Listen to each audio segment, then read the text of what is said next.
Palabras más, con Álvaro García.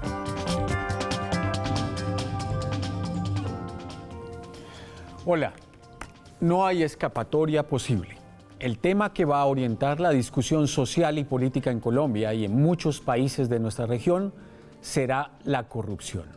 El caso Odebrecht, que dejó al descubierto una impresionante red internacional de sobornos que tocó a los gobiernos de muchos países de América Latina, ha marcado un hito en el desarrollo de este fenómeno que ha socavado la credibilidad de la política, la justicia y los órganos de control, y que sin duda tendrá un efecto en la manera como los ciudadanos, en el corto plazo, decidan por quién votar y por quién no. Esta semana, gracias a la invitación del Partido Conservador de Colombia, con el apoyo de la Fundación Konrad Adenauer y la Universidad Sergio Arboleda, se abrió un interesante y oportuno espacio para abordar este fenómeno de la corrupción desde diferentes puntos de vista. Por un lado, el fiscal general de la Nación, Néstor Humberto Martínez. La visión internacional a cargo de dos interesantes políticos de Chile y México. Y además, la participación de dos figuras del conservatismo, Eduardo Pisano, hoy director de la Escuela de Gobierno de la Universidad de los Andes, y el senador Jorge Hernando Pedraza. Esta noche les presentaremos reflexiones y enfoques que sin duda ayudan a entender cómo se despliega este cáncer de la corrupción, pero sobre todo, qué rumbo tomar para enfrentarlo de la mejor manera. Bienvenidos. Señor fiscal, antes de asumir usted la dirección de la Fiscalía, anunció que uno de sus grandes objetivos, si no el principal, iba a ser la lucha contra la corrupción. Quisiera hacerle dos preguntas en una. ¿Por qué en ese momento ubicó usted como una de sus prioridades el tema de la corrupción? ¿Qué vio ahí que lo llevó a ubicarlo como una premisa dentro de la organización de su trabajo y de su equipo?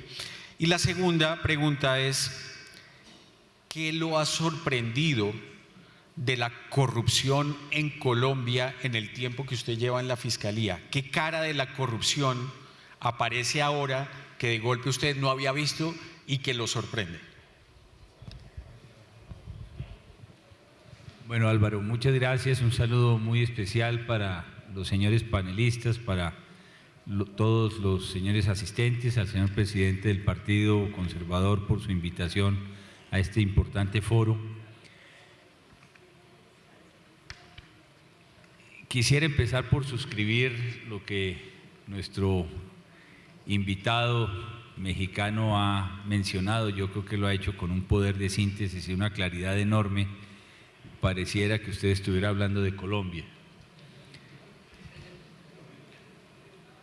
Este tema, lo recordarán muchos de ustedes, aquí que veo al doctor Carlos Holguín, en el año 98, cuando promovíamos una reforma política de más hondo calado, era el tema que gravitaba justamente en las discusiones de su época, cuando propusimos un modelo mucho más complejo para transformar el sistema político electoral colombiano con un método DONT, una cifra repartidora, unos umbrales muy equilibrados a las condiciones del país, que por cierto en los últimos acuerdos se han terminado por vulnerar esos umbrales para acceder al mecanismo de selección de curules, la financiación de las campañas y la necesidad de las listas cerradas como un mecanismo para depurar la política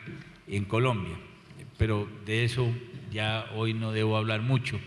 Así es que puedo hablar un poco de las preguntas que Álvaro estaba mencionando. ¿Por qué priorizar la lucha contra la corrupción? Esta es mi intervención en el discurso de posesión del 1 de agosto. Porque hay una captura del Estado por parte de distintas fuerzas que ven en la oportunidad de apropiarse de los recursos públicos su única filosofía para acceder al poder. Y está corriendo grave riesgo la democracia en nuestro país. En últimas, porque ha empezado a surgir una clase emergente en la política que se ha consolidado desde oportunidades que le ha dado la democracia en la vida local, en los municipios, llegando a las alcaldías, llegando a las posiciones en los consejos municipales, desde allí a las gobernaciones y a los cargos diputacionales en las asambleas de los departamentos, que ha permitido que se consolide nuevas formas políticas. Yo las llamo, es una clase emergente en la política, que no tiene un ideario, no tiene una filosofía distinta a la de cooptar el Estado en beneficio de sus propios intereses. Y esa clase emergente está creciendo en la democracia local y en la democracia regional. Hoy lo tengo absolutamente comprobado. Antes había una visión un poco a priorística. Cuando uno llega a los departamentos y advierte que los alcaldes y los concejales, no quiero generalizar, pero permítanme expreso una tesis, han encontrado formas de rentismo muy importantes que no teníamos suficientemente diagnosticadas. Por ejemplo, los POTS es de lejos hoy la mayor fuente de enriquecimiento ilícito en la vida municipal de los más de 1000 municipios del país. En un contubernio intolerable entre el sector privado y el sector público. Y de allí han surgido esas clases emergentes que acumulan unos capitales enormes que les permite ir avanzando en su proceso de cooptación del Estado y han llegado a la vida departamental ya en muchos departamentos del país. Y ustedes saben que, los que saben hacer política, que si se tiene gobernadores, si se tiene alcaldes, si se tiene concejales, diputados, se ponen también los senadores y los representantes. Y esa fuerza política de una clase emergente que está llegando a los organismos de representación democrática, al amparo de todas estas prácticas espurias, pone en riesgo la democracia colombiana. Podría terminar colocando toda la alta dirigencia nacional desde el punto de vista de la democracia, de tal suerte que impactar de manera vehemente y vigorosa esas organizaciones delictivas que se están tomando la democracia en el país es un imperativo de supervivencia del sistema político, del sistema democrático, y para evitar el desplazamiento del principio de representación, porque al final, si la nueva dirigencia que se está construyendo en lo local no tiene sino como única finalidad apropiarse del patrimonio público, pues la fractura de la representación es cada día mayor, el ciudadano se siente cada vez menos representado en el sistema político y por supuesto esto va degradando el nivel de legitimidad que tiene la institución democrática frente al conjunto de la ciudadanía. Ese es un elemento que me parece a mí importante y por lo cual la lucha contra la corrupción tiene que ser una priorización. ¿Qué me ha sorprendido? Lo voy a decir en un tono muy coloquial, Álvaro. La Fiscalía es una posición, por supuesto, importantísima, que le permite hacer al fiscal ser un poco como vigía de la sociedad en todos los sectores de la vida nacional. Y yo creí que la Fiscalía le permitía a uno ver el bosque en su conjunto y ver cómo estaba evolucionando más la sociedad. Y debo decirlo con profundo dolor de colombiano, desde la Fiscalía se conoce al país por entre las alcantarillas. Y eso es doloroso, muy doloroso. En cualquier actividad económica, en cualquier actividad pública, cuando uno se aproxima, torcidos. Y allí un elemento muy importante para aproximarnos a la visión de cómo vamos a resolver este problema de la corrupción, porque no es solamente a través de la capacidad disuasiva del Estado, a través de la acción de las autoridades en materia penal y criminal, que lo estamos haciendo, cada día dando más resultados.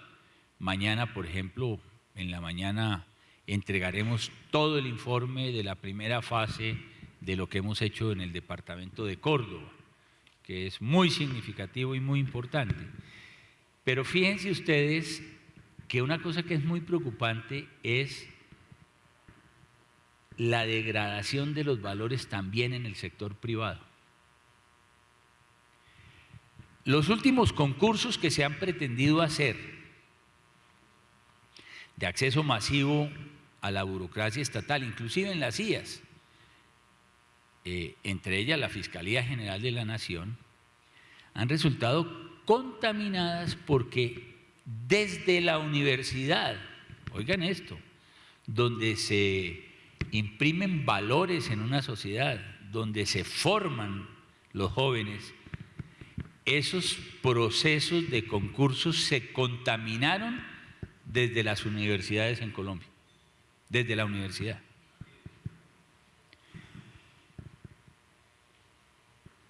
En las licitaciones públicas, claro que puede haber cohechos, puede haber concusiones. ¿Y qué pasó con las colusiones privadas?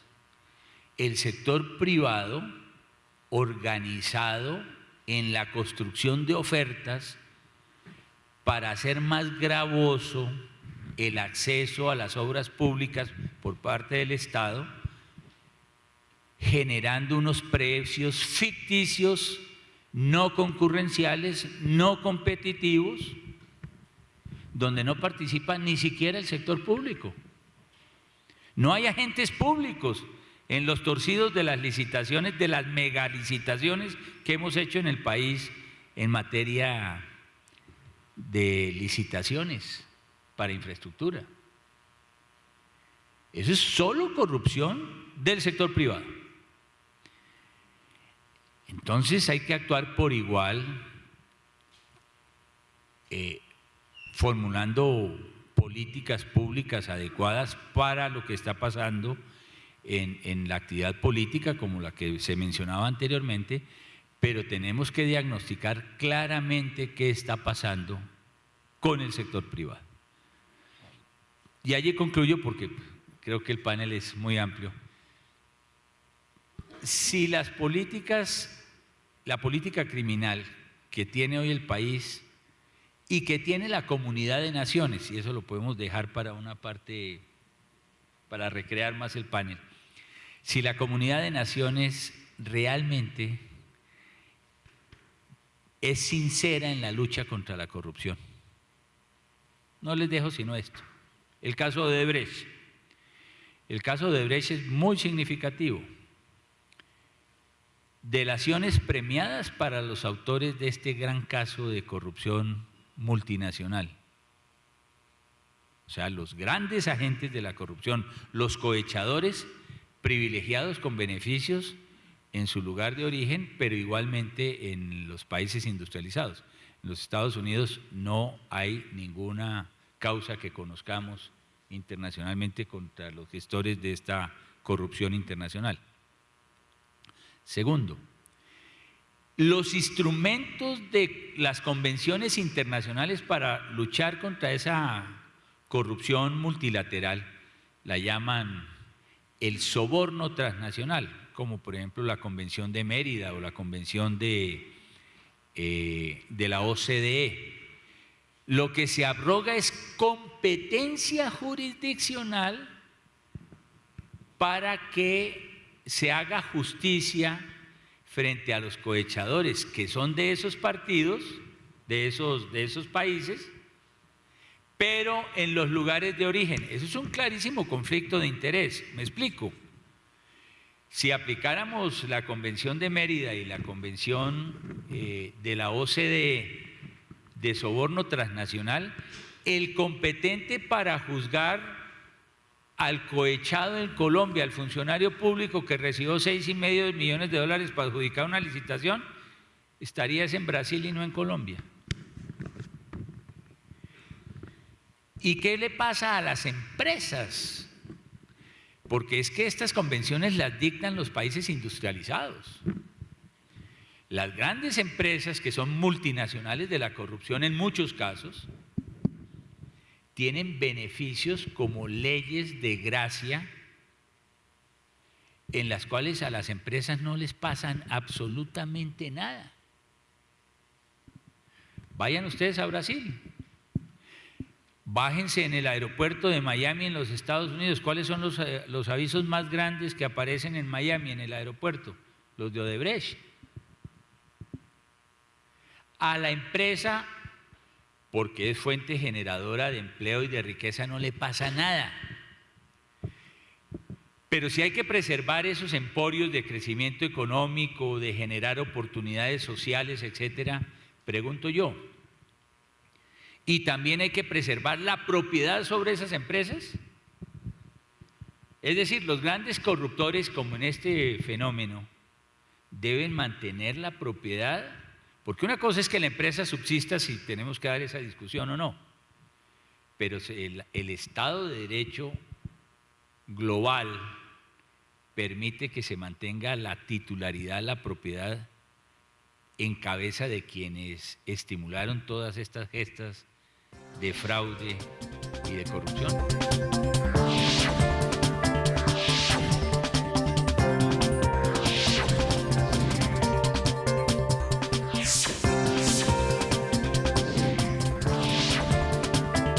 Quisiera volver con el fiscal Néstor Humberto Martínez para preguntarle sobre el caso Odebrecht. Nosotros hemos visto en Colombia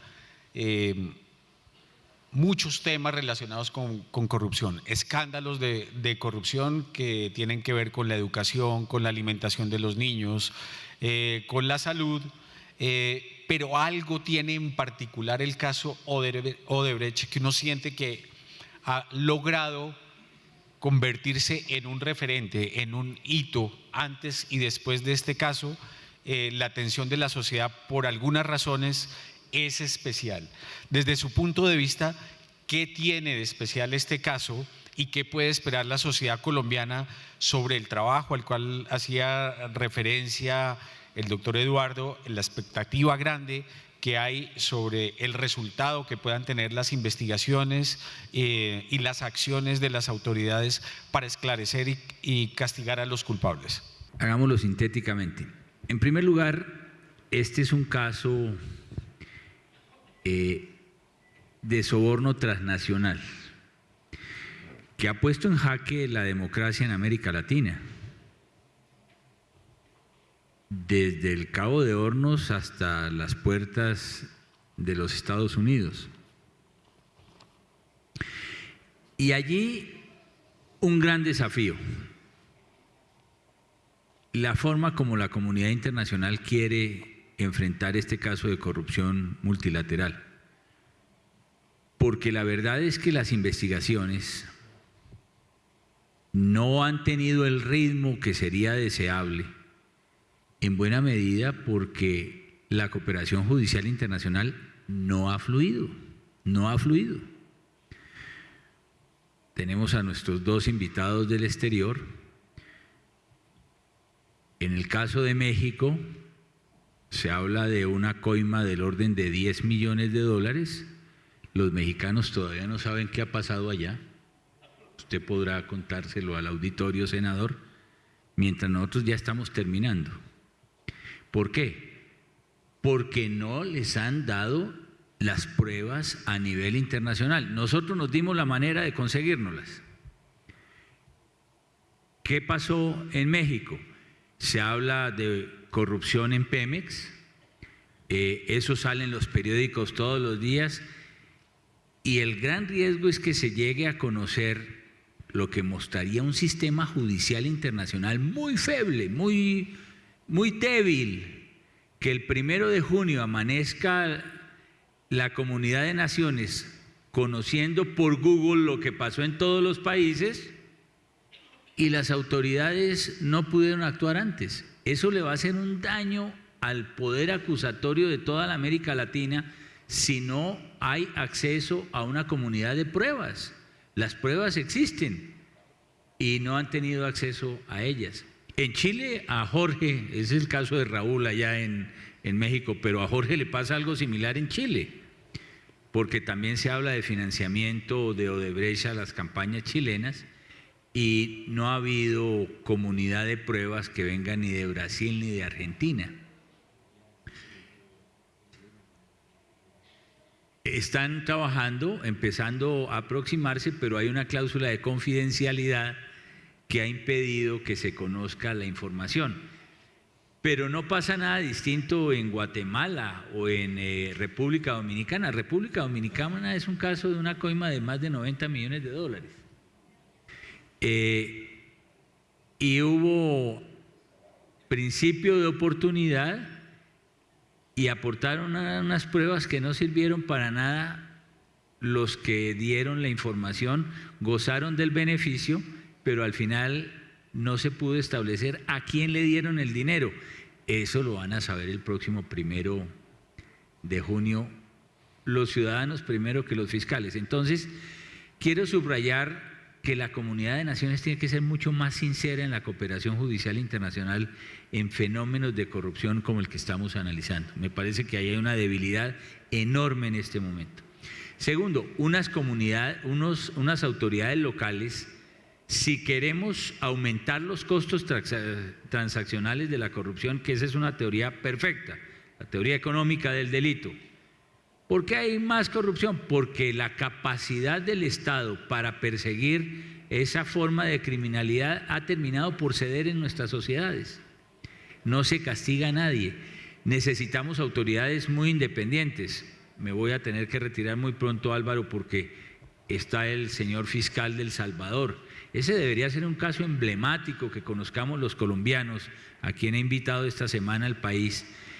Al fiscal de El Salvador inició investigaciones por corrupción en ese país y lo primero que hicieron fue que le quitaron el presupuesto. El fiscal de El Salvador no tiene cómo pagar la nómina del próximo mes. ¿Y qué va a decir la comunidad internacional frente a esa irrupción del poder político contra la autonomía judicial? Nada. Algo tendremos que decir, como lo hemos hecho algunos fiscales de la región, pero tiene que hacerlo la comunidad internacional. Necesitamos igualmente unas normas que ayuden a disuadir, que no inviten al delito, porque es la única forma como se aumentan los costos transaccionales. Les doy un ejemplo que veo aquí a Nora, que conoce mucho lo que está pasando en su región. El famoso cartel de la hemofilia en Córdoba, Nora. Eso es infame. Los recursos de la salud pública en tratamientos de hemofilia de pacientes que no existen. Pero no estamos hablando de 100 pesos. La semana pasada capturamos, el fin de semana pasada, al gestor privado, dueño de una IPS, que generó facturas por 40.000 millones de pesos que no existían en la realidad. 12 millones de dólares, un solo empresario. Lo llevamos ante el juez, le imputamos el cargo y dice, me allano, lo acepto. Entonces, en Córdoba todo el mundo diría, a la cárcel, no, a la casa. La decisión judicial fue enviarlo a la casa. desde donde gozará del patrimonio que hizo a lo largo de todos estos años. Pero digamos que no pasa eso, que lo envían a la cárcel y que hay condena, como se allanó, va a haber una condena. Este es un caso típico de peculado. Por allanarse tiene derecho inmediato al 50% de beneficio, de reducción de la pena. Es decir, a lo sumo 6 años de condena, si eso es lo que la justicia le provee. Y por el combo de 2 días de trabajo y estudio por redención de 1 día de pena, entonces bájenle a los 6 una tercera parte más. Y si finalmente se van a obstinar en el jubileo, pues allá van a ir a recibir al Papa porque no va a haber cárcel. Entonces los esperaremos ahí el próximo mes de septiembre en primera fila recibiendo a su santidad. Eso es lo que advierte que la política criminal del Estado va en contravía de un sistema que realmente haga que los costos transaccionales de la corrupción sean tan altos, o sea, que la posibilidad de que los pillemos y de que las penas sean efectivas los disuada de su acción criminal. Pues si ese no es el modelo en el que estamos desarrollándonos, no va a ser posible avanzar en la lucha contra la corrupción. Entonces, este es un problema que pone en evidencia también la necesidad de que tengamos un sistema legal adecuado a nivel internacional y a nivel nacional. En tercer lugar, este es un caso que compromete sector privado y sector público, porque siempre que hablamos de corrupción, entonces tenemos que utilizar el dedo acusador en cabeza de unos congresistas, de unos gobernadores, de unos alcaldes, pero pasa de agache siempre el sector privado. Me parece que este es un caso en donde el Estado tiene la obligación, y la Fiscalía en particular, la Fiscalía tiene la obligación de mostrarle a la sociedad el nivel de corrupción que hubo alrededor del caso Odebrecht. Y así va a ser. Y en el caso de Colombia, cuando el 1 de junio se conozca en Google lo que pasó, yo espero haberle contado al país totalmente qué fue lo que pasó, porque espero que las investigaciones queden completamente cerradas el próximo 30 de mayo.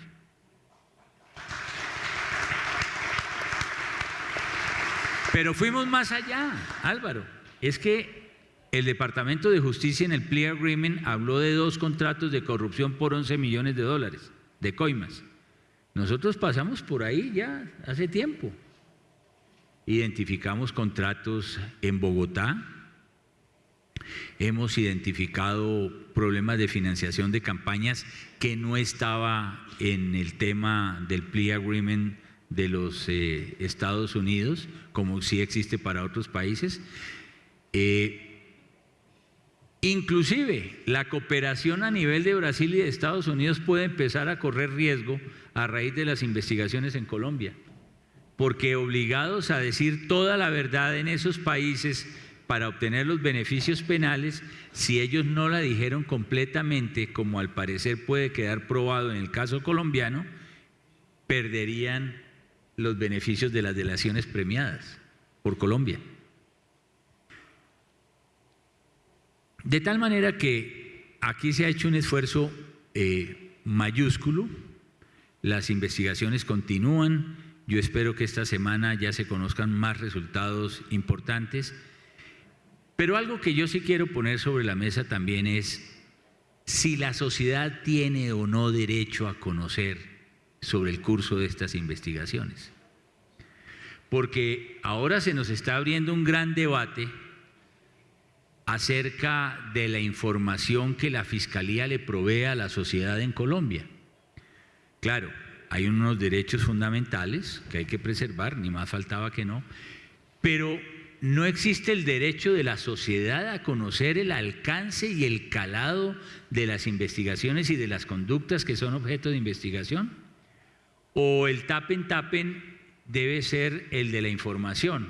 No digamos nada, como lo reclaman, por ejemplo, el exdecano de la Facultad de Gobierno en un escrito en el periódico El Tiempo, que decía: pero ¿por qué van a contar que hay unos indiciados y que hay unos investigados? Eso no puede ser posible.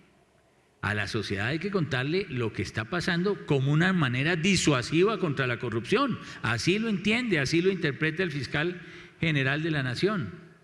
Porque no podría ser que entonces, inclusive las audiencias, como se nos está solicitando, que en el sistema penal acusatorio son de natura públicas, se estén pidiendo que sean de carácter reservado y que la comunidad no sepa lo que está ocurriendo. Si es que lo importante es que la comunidad conozca el alcance de la corrupción para que cree mecanismos de represión social frente a ese tipo de comportamientos que son irregulares. Hoy mismo, en el caso de Reficar, se empiezan a hacer unos anuncios con ocasión de los interrogatorios que dispuso la Fiscalía General de la Nación, que impediría que haya acceso a la información por parte de los medios de comunicación y de la sociedad en su conjunto. Yo creo que tiene que haber aquí unos balances, por supuesto, para que la sociedad también tenga acceso a la información.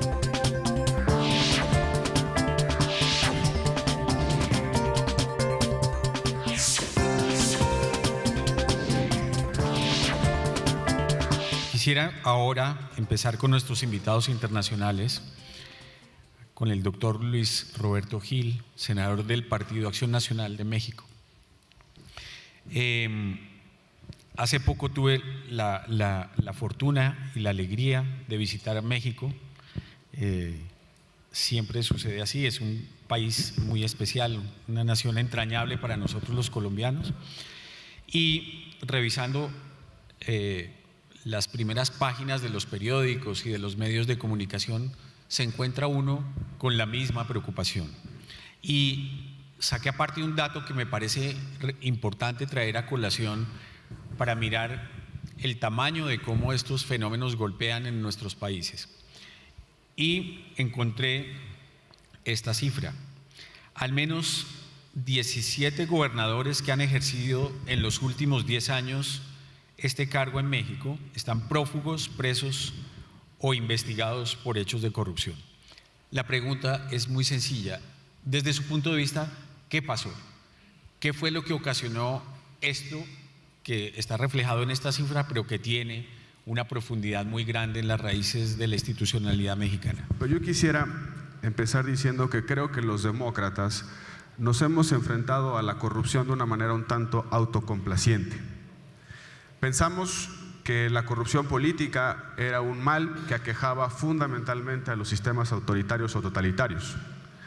Pensamos que la democracia generaría los antídotos suficientes para contener la propia corrupción, para visibilizarla, para crear marcos de rendición de cuentas, para castigarla a través de los instrumentos que aporta el Estado de Derecho.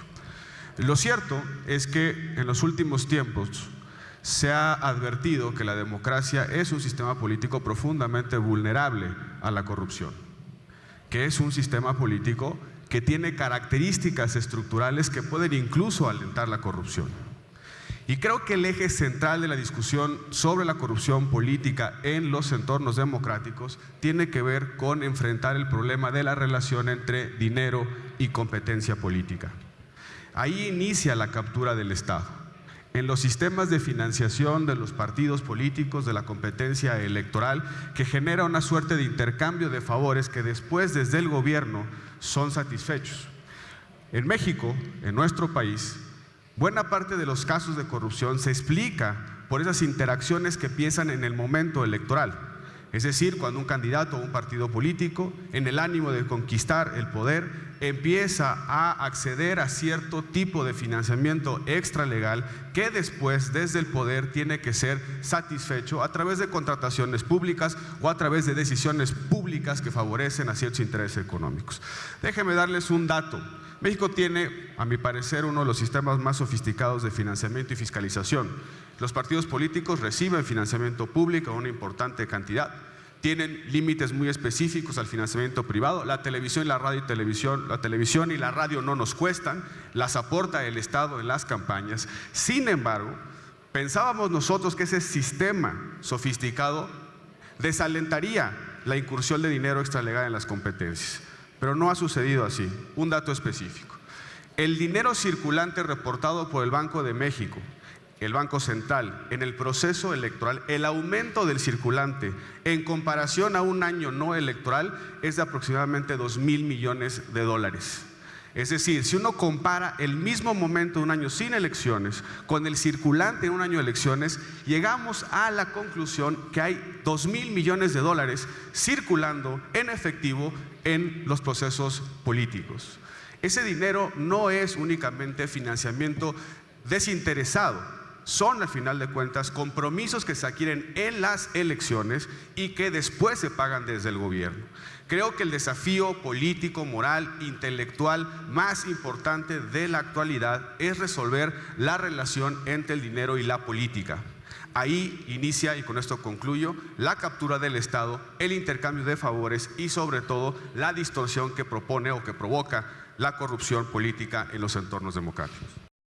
En Colombia tradicionalmente la abstención ha estado alrededor del 50%, que es una cifra bastante alta, que nos ha llamado la atención en muchos momentos cuando se han realizado análisis de opinión pública de lo que sucede en nuestro país. Pero pensando en este tema de la corrupción, la indiferencia de tanta gente frente a los asuntos públicos, ¿qué impacto puede tener en la profundización de este tipo de fenómenos como el de la corrupción en nuestra sociedad? Yo quiero recalcar que a pesar de que es muy difícil hacer esa medición acerca de qué puede representar y si puede el abstencionista representa un rechazo a ese tema de la corrupción, lo que sí quiero decir es que partido que no tome en serio este tema de la lucha contra la corrupción está condenado a morir. Y yo creo que la historia es esa, la historia refleja eso, los cambios de los gobiernos en el mundo entero, la gana de salir de gobernantes representa eso. Yo no tengo ninguna duda de que parte del rechazo y nuestros amigos venezolanos que nos acompañan aquí en el día de hoy, no solamente es el mal gobierno que hay alrededor del presidente Maduro, sino la corrupción imperante que hay ahí, es la que ha recibido un rechazo también casi unánime de la sociedad venezolana. Y en el caso nuestro así es, y uno empieza a ver figuras políticas creciendo en Colombia, figuras políticas que han estado muy vinculadas en el tema de la lucha contra la corrupción, creciendo. El país quiere que ese tipo de figuras salgan adelante y me parece que es importante tener eso en cuenta. De manera pues que partido que se quiera mantener, partido que no quiera desaparecer del escenario político, tiene que ser un luchador feroz y de frente contra todos estos temas que representa la corrupción. Cuando se hacen diagnósticos sobre las causas de la corrupción en Colombia, inevitablemente se menciona una especie de pacto histórico entre el poder central y las regiones, en el sentido de que se mira para otro lado de manera conveniente cuando hay corrupción, siempre y cuando no se traspasen ciertos límites. Es decir, ustedes voten por nosotros, ustedes allá hagan lo que tengan que hacer, todo bien. ¿Usted cree que es así? ¿Usted cree que cuál es la responsabilidad que le cabe al poder central y cuál es la responsabilidad que le cabe al poder regional en la generalización de esta plaga de la corrupción en nuestro país? Yo quiero comenzar la respuesta casi como concluyendo lo que el señor fiscal dijo aquí. Muchos creemos que el Estado está enfermo. En mi concepto, lo que está enferma es la sociedad. Porque aquí, doctor Hernán Andrade, debería haber alguien del sector privado en este foro. Faltó alguien, un empresario. En un estudio que hicimos con Transparencia por Colombia hace 7 años, encuestados 900 empresarios pequeños, medianos y grandes, el 92% confesó haber acudido a la coima o al soborno para adquirir un contrato con el Estado. Eso lo que significa es que para que haya un hecho corrupto, están comprometidos tanto el sector público como el sector privado. Es decir, mucho más allá de su pregunta, el tema ni siquiera es de una connivencia o cooptación, entre el sector público, el orden mayor y el orden descentralizado, si no es de la sociedad. Eso nos permite ir casi que a recordar la frase bíblica de que el que esté libre de pecado que tiene la primera piedra. Yo formo parte de unos escenarios de la GOPAC, que es una organización internacional que lucha contra la corrupción, y de la red latinoamericana. He estado allí con Hernán Larraín en Chile, en México también. Y lo que uno llega a observar todos los días en América Latina o en España, en los titulares de los periódicos, son escándalos similares, iguales, peores a los de Colombia. Señor fiscal, temas de Odebrecht, creo que en Colombia hay 50 o 100 o 500. Así que el tema es cómo comenzar a revisar el comportamiento de una sociedad que esté enferma. Nosotros tenemos además un atavismo, y cuando se aproximan las elecciones, como ahora, unos mecanismos indefensables. La sociedad hoy quiere, incluso, señor fiscal, creo que el próximo voto en Colombia, la primera cuenta de cobro a la clase dirigente que va a ocurrir es en la elección de Congreso, porque la gente va a votar a castigar, voto castigo, no con sino contra. ¿Qué van a castigar? Pues los comportamientos de escándalo que comprometen, pero lo lacerante es que cuando alguien del sector público está comprometido, o un senador dice, los senadores son corruptos. En cambio, en el sector privado es Odebrecht el corrupto. De paso, una amable corrección a una publicidad que usted tiene, señor fiscal. Eso nos hace mucho daño porque estigmatiza a toda la clase política. Sale un campesino diciendo, y los políticos corruptos, algunos políticos corruptos, igual que hay fiscales corruptos, algunos fiscales corruptos, pero no la fiscalía, igual que los medios de comunicación y los periodistas, porque aquí hay que hacer un análisis de todos y con el mismo rasero medirnos todos. Y eso implica que para su pregunta haya una especie de hagámonos pasito, doctor García, sobre todo cuando viene la proximidad. Pero el debate es, entonces, ¿quién es menos ladrón? ¿Quién coopta menos al Estado por la ruta de lo indelicado?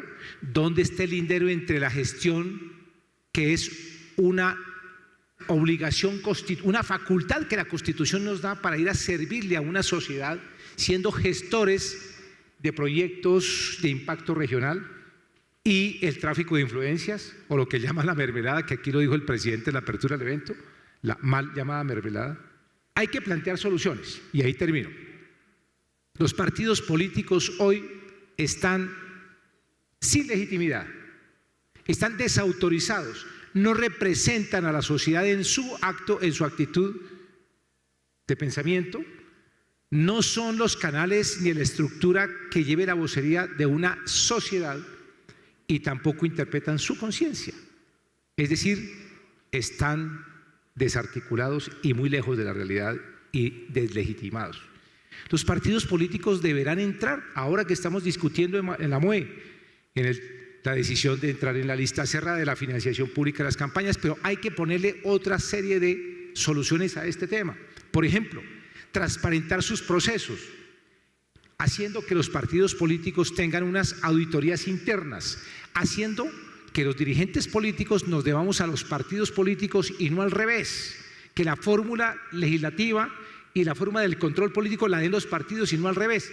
Es decir, que nosotros seamos simplemente obedientes de lo que los partidos políticos digan, estructurados, serios, madurados, reestructurados en su concepción integral, y no al revés. Nosotros en Colombia ponemos a nuestro servicio los partidos políticos cuando debe ser al revés. Nosotros debemos estar al servicio de los partidos políticos. Y esos partidos deben tener además las tecnologías de la información y las comunicaciones al servicio de transparentar procesos que sean procesos en tiempo real. Eso permite que los procesos de licitaciones, de contratos, de adjudicaciones, de nombramiento de gente, los conozca la gente de una manera, con una publicidad tal en tiempo real, que no haya lugar a que haya apariciones allí de eventos digamos, que estructuren procesos de corrupción. Creo que más que leyes tenemos que hacer una revisión de actitud ciudadana y un cambio de conciencia, y volver a unos principios y valores fundantes que nos encaminen, como los que el Partido Conservador le plantea al país ahora. Cuando hablemos de financiamiento de las campañas, si hablamos de financiamiento público,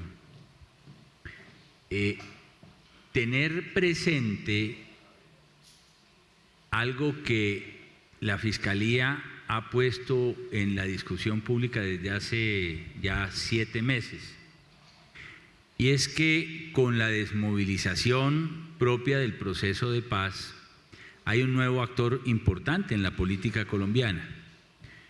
Y en ese sentido, DEMA 180 se cumple a finales de este mes. Y a iniciativa y por acción, y así lo considero que fue, nos lo propusimos, la Fiscalía dijo, y no vamos a hablar de los activos de las FARC. Y esto quedó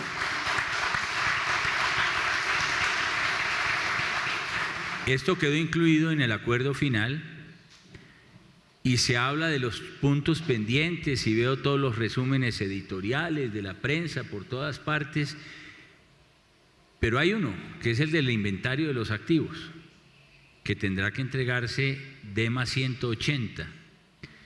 Y eso es determinante porque así como no puede haber dineros de la corrupción en la política del establecimiento tradicional, no puede haber dineros del secuestro, de la extorsión, del chantaje, del narcotráfico. La democracia colombiana no lo tolera, no lo permite y las autoridades no lo podemos aceptar. Y este es un tema pendiente del proceso que a partir de esta semana la Fiscalía General de la Nación empieza a reclamar con resultados efectivos si queremos que haya una democracia cada vez más limpia, más perfecta y más representativa, donde los dineros sucios de todos los pelambres no afecten la democracia en Colombia.